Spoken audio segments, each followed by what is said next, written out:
నమస్తే, welcome to doctor Rao's YouTube channel. మనతో పాటు డాక్టర్ ఓ నాగేశ్వరరావు గారు ఉన్నారు. గత 20 సంవత్సరాలుగా గాంధీ ఉస్మానియా హాస్పిటల్లో ప్రాక్టీస్ చేశారు. గత 38 సంవత్సరాలుగా హైదరాబాద్ అమీర్పేట్లో ప్రాక్టీస్ చేస్తున్నారు. డాక్టర్ ఓ నాగేశ్వరరావు గారు దంత సమస్యల గురించి ప్రజలందరికీ అవగాహన కల్పించడమే మా ఛానల్ యొక్క ముఖ్య ఉద్దేశం.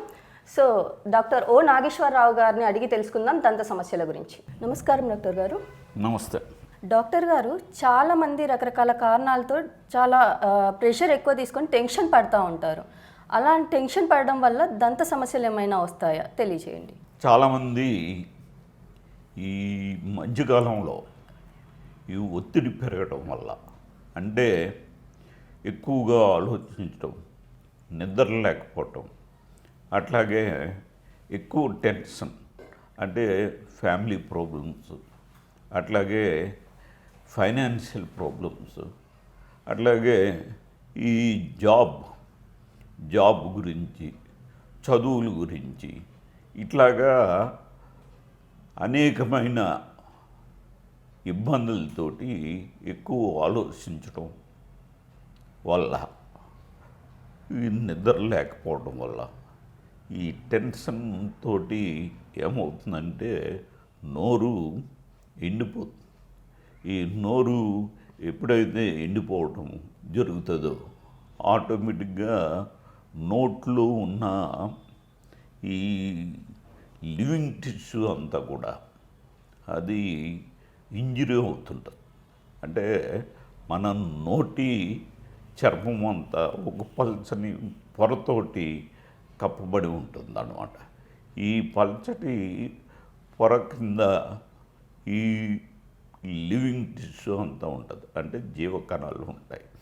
ఈ జీవకణాల వల్ల ఇప్పుడు అవి ఎప్పుడైతే ఈ జీవకణాలకి నోట్లో లాలాజలం లేదో, ఆ లాలాజలం లేకపోవటం వల్ల అవి ఇంజురీ కావటం జరుగుతూ ఉంటుంది.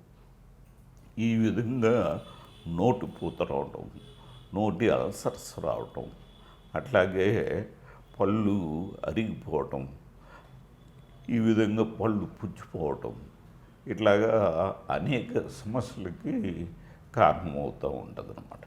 కాబట్టి ఈ విషయాన్ని గమనించి ఈ టెన్షన్ అనేది, అంటే మనకి ఎన్ని సమస్యలు ఉన్నా ఆ సమస్యల్ని సావధానంగా మనం దాన్ని చక్కదిద్దుకుంటూ మీరు రెస్ట్ తీసుకోవాలి. ఈ రెస్ట్ తీసుకోవడం వల్ల కూడా కొంత టెన్షను తగ్గుతుంది. దానికి ఈ సైకలాజికల్గా మీరు మరీ ఎక్కువైతే, అంటే కొంతమంది కోపంతో గట్టిగా పళ్ళు బిగిస్తూ ఉంటారు.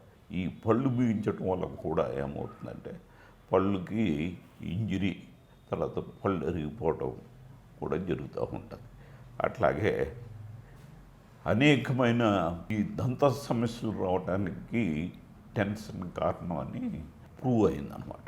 కాబట్టి ఈ విషయాన్ని గమనించి టెన్షన్ని తగ్గించుకుని మీరు దంత సమస్యల్ని తగ్గించుకోవాల్సిందిగా కోరుతున్నాను. ఈ వీడియో కనుక మీకు నచ్చినట్లయితే లైక్ చేయండి, షేర్ చేయండి, సబ్స్క్రైబ్ చేయడం మర్చిపోకండి.